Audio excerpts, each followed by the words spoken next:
Welcome to this week's episode of Life in 15.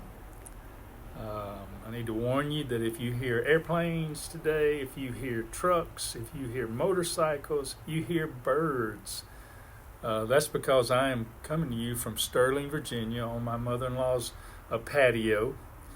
We're here visiting her and my wife's family for a few days.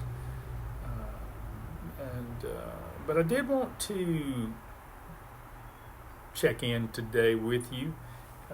I have a topic that I think is very relevant today. Today we're tackling optimism versus pessimism. Now I'll say that wrong, I promise you. I have not been able to say it right even every day I've tried to practice this.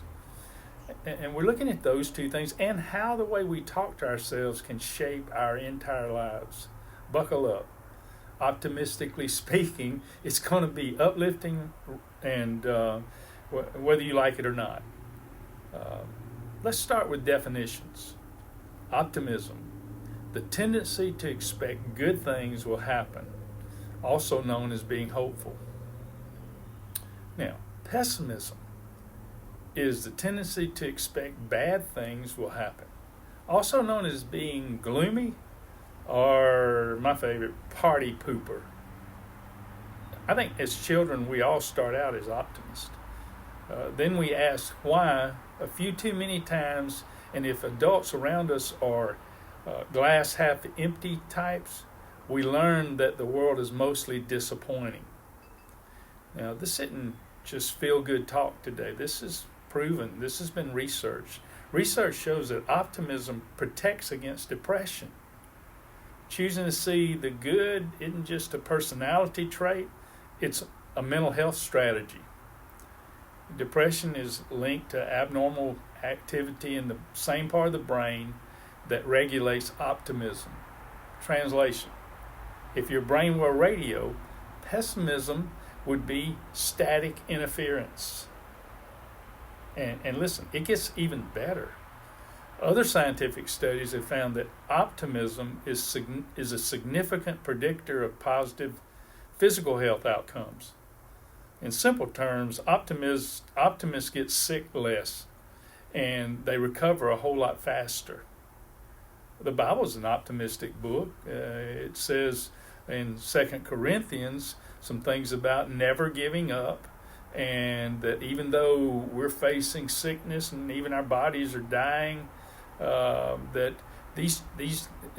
the writer Paul tells us that he doesn't focus on the troubles of today because they won't last long. Yet they produce for us glory that vastly outweighs all these troubles that we're facing. So he tells us, don't look at the trouble we can see. And so the Bible is very optimistic. So if you need an excuse to ditch your inner Eeyore, there it is. Now, I want to give you some ideas of how do you learn, because listen, you can learn to be an optimist. I want to give you some ways to retrain your brain to be more optimistic. The bad news is it actually takes effort. You have to work on it. Now, here's some strategies to shift your mindset. First of all, intentionally look for the good. People and situations, they contain both bad and good. Now, try focusing your attention on the good. Even in traffic, even on Monday, perhaps your delay is protection. That's the way I look at it. Maybe this delay is keeping me from some accident that I would be in down the road if I got there any quicker. Number 2, practice gratitude. List at least 10 things you're grateful for every day.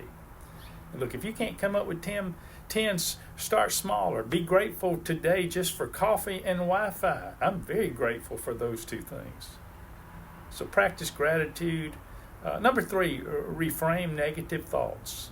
Instead of thinking everything's awful, and I don't think I'll make it, I have survived many harder things in my life.